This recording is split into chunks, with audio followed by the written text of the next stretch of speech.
स्वागत है आपका अपने YouTube चैनल SG क्लासेस 247 पर। आज क्लास नाइन्थ का चैप्टर है रेखा और कोण। इसकी प्रश्नावली है 6.3 और इसका 3 नंबर सवाल है। पिछली क्लास में आपने 2 नंबर तक सवाल पढ़े थे, पहला और दूसरा, और प्रमेय पढ़ी थी त्रिभुज की 6.7 और 6.8। ये प्रमेय आपने पढ़ी थी। आज हम पढ़ेंगे तीसरा सवाल है। बोला गया है कि आकृति में यदि AB समांतर है DE के, यानी AB ये जो रेखा है ये समांतर है DE के, और जो कोण दिया है यानी BAC कोण कितना है 35 अंश, यानी ये वाला कोण क्या है 35 अंश है।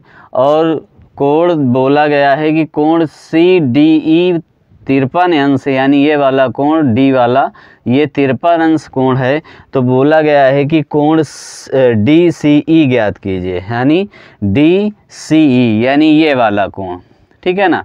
तो आप ये त्रिभुज के एकांतर कोण पढ़ चुके हैं कि यानी ये जितना 35 अंश का होगा वो भी ये CE भी कितना होगा, ये 35 अंश का AB होगा, ठीक है। यानी ये जितना है A कोण उतना ही कोण क्या होगा E कोण होगा। जब E कोण इतना हो जाएगा तो आपके त्रिभुज का क्या करोगे, त्रिभुज के तीनों अंतः कोणों का योग 180 अंश होता है। इसका फार्मूला लगा के इन दोनों को कोणों को जोड़कर इसका C कोण हम निकाल लेंगे, ठीक है ना। तो बड़ा आसान है सवाल, ये करते हैं और देखते हैं किस प्रकार से किया जाता है, ठीक है ना। तो देखते हैं, सबसे पहले तो जो दिया है वो हम लिखते हैं और जो ज्ञात करना है वो लिखते हैं। तो हल लिखते हैं और लिखेंगे कि दिया है क्या, AB समांतर है DE के और कोण BAC बराबर 35 अंश है और कोण CDE बराबर 53 अंश है, ठीक है ना। ये दोनों कोण हमको दिए हैं। जब ये AB समांतर है DE के, तो ये दोनों कोण क्या हो जाएंगे, एकांतर हो जाएंगे। यानी हम लिख देंगे कि कोण, और ज्ञात करना, अच्छा ये भी लिख देते हैं, ज्ञात करना है क्या ज्ञात करना है कि कोण DCE ज्ञात करना है। तो अब हम ज्ञात करते हैं, तो यहाँ लिखेंगे AB समांतर है DE के, तो इसलिए कोण A बराबर हो जाएगा कोण E, और बराबर इसके किसके हो जाएगा 35 अंश के, क्योंकि एकांतर कोण है। क्या है, एकांतर कोण है ना। एकांतर अंतः कोण बराबर होते हैं, ठीक है। तो यहाँ पर लिख देंगे एकांतर अंतः कोण बराबर होते हैं, रीजन भी लिख देते हैं। तो अब देखो, जब एकांतर अंतः कोण बराबर होते हैं तो कोण A और कोण E के बराबर है, तो टोटल मान कितना हो गया इसका 35 अंश हो गया। तो यानी कोण हमको E कितना प्राप्त हो गया, कोण E हमें प्राप्त हो गया 35 अंश, ठीक है ना। ये बात हमको प्राप्त हो गई, यानी E कोण हमें प्राप्त हो गया।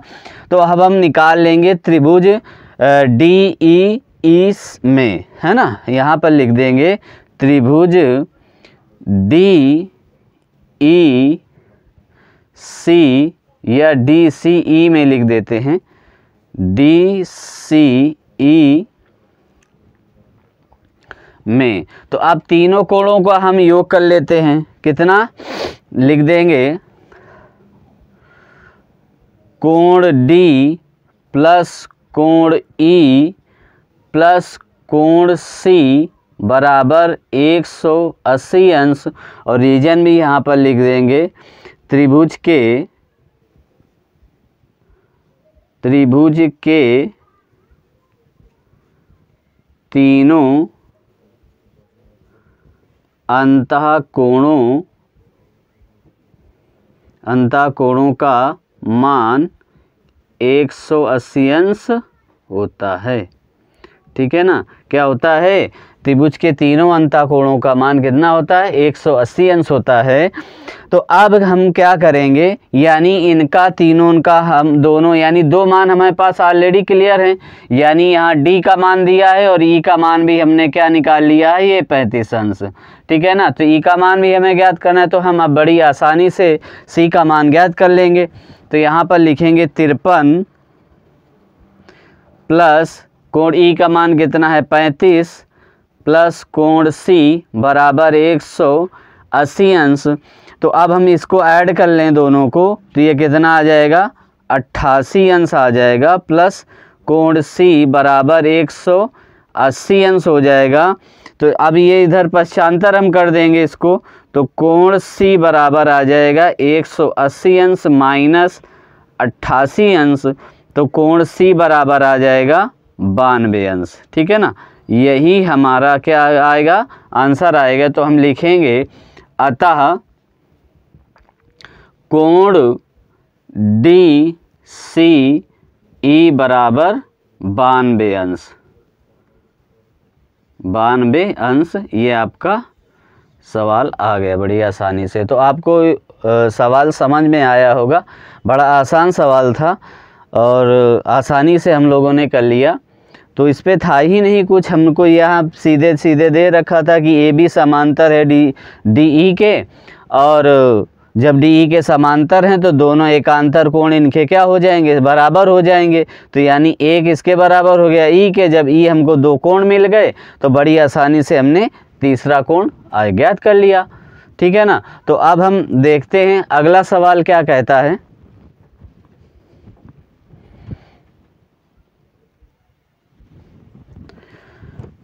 देखिए चौथा सवाल हमारा क्या कह रहा है, आकृति में यदि रेखाएं पी क्यू और आर एस बिंदु टी पर इस प्रकार प्रतिच्छेद करती हैं कि कोण पी आर टी 40 अंश, यानी पी आर टी यहाँ पर ये 40 अंश दिया है, फिर आर पी टी यानी पी कोण 95 अंश दे दिया है, और यस कोण कितना है 45 अंश दे दिया है। बोला है कि यह कोण यस क्यू टी ज्ञात कीजिए, यानी ये वाला क्यू कोण हमें क्या करना है, ज्ञात करना है। तो बड़ा आसान सवाल है, आप इसको देखिए समझिए कि किस प्रकार से ज्ञात करेंगे। देखो इस चित्र पे आकृति पे आपको दो त्रिभुज दिख रहे होंगे और दो त्रिभुजों में सरल रेखाएं भी दो हैं। कौन सी है, आर एस है और पी क्यू है, दो ये सरल रेखाएं हैं और दो हैं त्रिभुज। तो हम सबसे पहले देखो ये दोनों कोण हमको दे दिए हैं, तो जब त्रिभुज के दो कोण हमें प्राप्त होते हैं तो हम तीसरा कोण बड़ी आसानी से निकाल लेते हैं। तो यानी तीसरा कोण हम टी निकाल लेंगे, यानी त्रिभुज का तीनों कोणों का योग कितना होता है 180 अंश। तो इन दोनों को ऐड करके 180 में हम घटा देंगे तो हमारा ये टी कोण मिल जाएगा। जब टी कोण मिल जाएगा तो आप ये समझिए कि ये दोनों बिंदु क्या हैं, शीर्षाभिमुख कोण है, यानी जितना इसका मान आएगा उतना ही इसका मान आ जाएगा, यानी जो ये प्राप्त होगा ये इसका मान, तो उसका ही ये मान बराबर आ जाएगा, क्योंकि शीर्षाभिमुख कोण क्या होते हैं, बराबर होते हैं। जब ये मान हमको बराबर मिल जाएगा तो जब हमको दो मान ऑलरेडी मिल जाएंगे तो हमारा ये क्यू भी आसानी से निकल आएगा।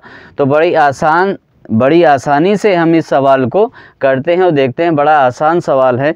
तो हम इसको सबसे पहले क्या करते हैं सवालों में कि जो दिया रहता है हम पहले उसी को लिखते हैं। तो पहले सबसे पहले जो दिया है हम उसको लिखते हैं कि दिया क्या है, तो दिया है कि कोण पी आर टी बराबर 40 अंश, ठीक है ना। और फिर क्या दिया है, कोण आर पी टी बराबर 95 अंश, और हमें क्या दे दिया है, और कोण टी एस क्यू बराबर 75 अंश, ठीक है ना। हमको तीन कोण दे दिए हैं और चौथा हमें ज्ञात क्या करना है, तो ज्ञात हमें क्या करना है, तो ये भी लिख लेते हैं क्या हमें ज्ञात करना है। तो हमें ये सब चीज़ें लिखने से क्या होता है ना, बड़ी आसानी से हमें जो ज्ञात करना होगा वो हम बड़ी आसानी से कर लेंगे, और सवाल भी अच्छा लगता है, इससे मार्क भी अच्छे मिल जाते हैं। तो अब हम देखते हैं क्या होगा। सबसे पहले हम क्या लिखेंगे कि त्रिभुज कौन सा लेंगे, PRT, यानी त्रिभुज कौन सा लेंगे, PRT, यानी त्रिभुज हम ले लेते हैं त्रिभुज PRT में, ठीक है ना। PRT में हमने ये त्रिभुज ले लिया। अब हम तीनों ही कोणों का योग कर लेते हैं। तो यहाँ पर लिखेंगे कि कोण PRT प्लस कोण RPT प्लस कोण PTR बराबर 180 अंश। और रीजन भी हम लिख देते हैं कि क्यों 180 अंश है। तो लिखेंगे त्रिभुज के तीनों अंतःकोणों का योग, तीनों अंतःकोणों का योग, अंतःकोणों का योग 180 अंश होता है। तो हम इस तरीके से इसको हमने लिख दिया। अब जो हमारे देखो ऑलरेडी ये दो मान दे रखे हैं, यानी PRT कितना है 40 अंश, RPT कितना है 95 अंश, ठीक है ना। RPT कितना है 95 अंश है। तो हम इसको बस मान हम लिख देते हैं, रख देते हैं, बड़ी आसानी से निकाल लेते हैं। तो यानी यहाँ क्या रखेंगे 40 अंश प्लस 95 अंश प्लस कोण PTR बराबर 180 अंश। तो अब हम इसको ऐड करेंगे तो हमारा ऐड हो जाएगा, तो कितना आ जाएगा 135 अंश। इन दोनों को ऐड किया तो 135 अंश। तो कोण PTR बराबर 180 अंश। तो कोण PTR हमारा कितना आ गया 180 माइनस 135 अंश। इसको हम घटा देंगे तो हमारा कितना आ जाएगा 45 अंश आ जाएगा। तो हम इसको क्या करेंगे, यहाँ पर लिख देंगे कि कोण PTR बराबर 45 अंश। इस प्रकार से हमने इसका PRT का मान निकाल दिया। अब यहाँ पर हम ये कर लें कि यहाँ हम करते हैं अब इसको आगे सवाल। तो अब सबसे पहले आपको क्या बताया कि ये जो दोनों ये कोण हैं, ये दोनों कोण क्या हो जाएंगे, बराबर हो जाएंगे। तो यहाँ पर हम लिख देंगे कोण PTR बराबर क्या हो जाएंगे, कोण STQ, कोण STQ। और ये रीजन भी लिख देंगे क्योंकि शीर्षाभिमुख